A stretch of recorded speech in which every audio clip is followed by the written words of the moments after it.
L'explication entre quatre yeux pour Kylian Mbappé et Antoine Griezmann, le Barça qui se ridiculise aux yeux du clan Messi et Erling Haaland qui pourrait devenir le joueur le plus cher de l'histoire en 2024. C'est le programme du Journal du Foot numéro 1269.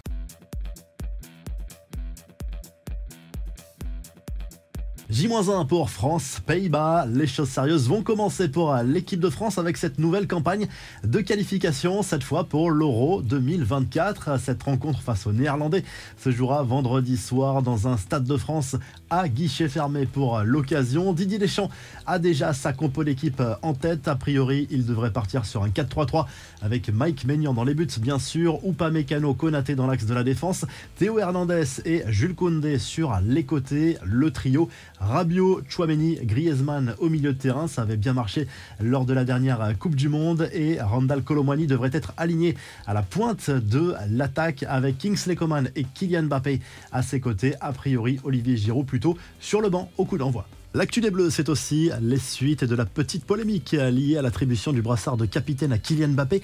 L'attaquant parisien a déjà pris les choses en main et s'est entretenu avec son coéquipier pour éviter tout malaise et pour apaiser la situation.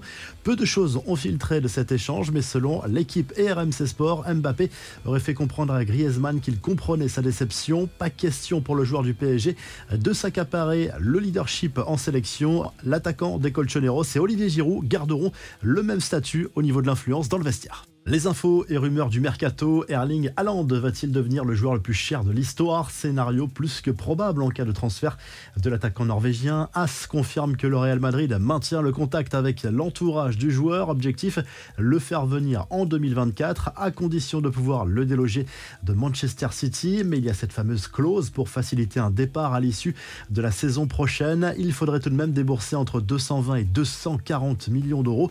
De son côté, le média Defensa Central affirme que le club merengue cible également Victor Osimhen dès cet été.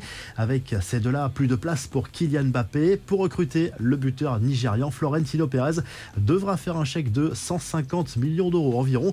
Les détails de l'offre honteuse que prépare le Barça pour faire revenir Lionel Messi cet été. Le clan de l'international argentin ne veut pas entendre parler de négociations pour un futur salaire inférieur aux 40 millions d'euros qu'il perçoit actuellement au PSG. Sauf que le Barça est très loin du compte. C'est presque humiliant pour Messi. Selon El Chiringuito, le club catalan lui offrirait un contrat d'une saison plus une autre en option, rémunéré à hauteur de 6 à 7 millions d'euros par an. D'ailleurs, une grosse partie du salaire serait payée grâce à des revenus marketing. On risque d'être très loin du compte. Le message fort de Marco Verratti à propos de son avenir, même s'il n'exclut pas de revenir un jour en Italie, le milieu de terrain a de nouveau clamé son amour pour le PSG lors du rassemblement avec la Squadra Azzurra. Il affirme qu'il veut également gagner la Ligue des Champions avec le club parisien avant d'envisager quoi que ce soit. Verratti qui a également fait son mea culpa à propos de son erreur lors du match contre le Bayern en Ligue des Champions.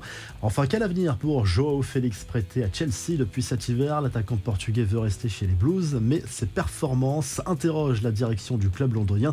Pas question donc de faire des folies pour un transfert définitif du buteur qui appartient, on le rappelle, à l'Atlético Madrid. Les infos en bref, c'est parti pour un énorme show de près de 8 heures en Argentine, avant, pendant et après la rencontre amicale face au Panama dans la nuit de jeudi à vendredi. Un match qui se joue au Monumental de Buenos Aires pour fêter bien sûr ce titre de champion du monde. Lionel Messi devrait être particulièrement acclamé lors de ces célébrations. La fédération argentine a prévu un show façon Super Bowl.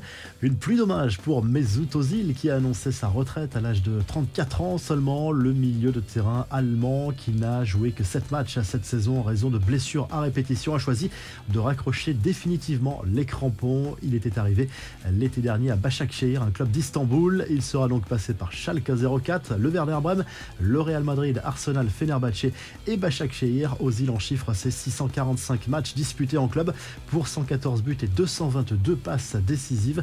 Enfin, les filles de l'OL et du PSG mal parties pour rejoindre le dernier carré de la Champions League féminine. Défaite 1-0 des Lyonnaises contre Chelsea à domicile. Même score pour les Parisiennes au Parc des Princes contre Wolfsburg.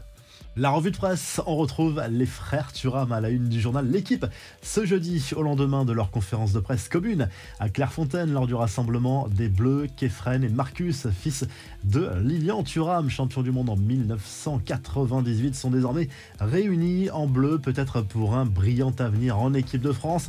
Du côté de l'Espagne, le journal Marca se penche à nouveau sur le futur de Jude Bellingham. Le milieu de terrain anglais devrait quitter a priori le Borussia Dortmund cet été. Manchester City et le Real Madrid sont sur le coup, une opération qui devrait coûter environ 150 millions d'euros. Et du côté de l'Italie, la Gazette dello Sport se penche surtout sur le choc entre la Squadra Azzurra et l'Angleterre, programmé ce jeudi soir dans le cadre des éliminatoires de l'Euro 2024. Le match se joue à Naples. Il y a aussi l'Ukraine, la Macédoine du Nord et Malte dans ce groupe. Si le journal du foot vous a plu, n'oubliez pas de liker et de vous abonner. On se retrouve très rapidement pour un nouveau journal du foot.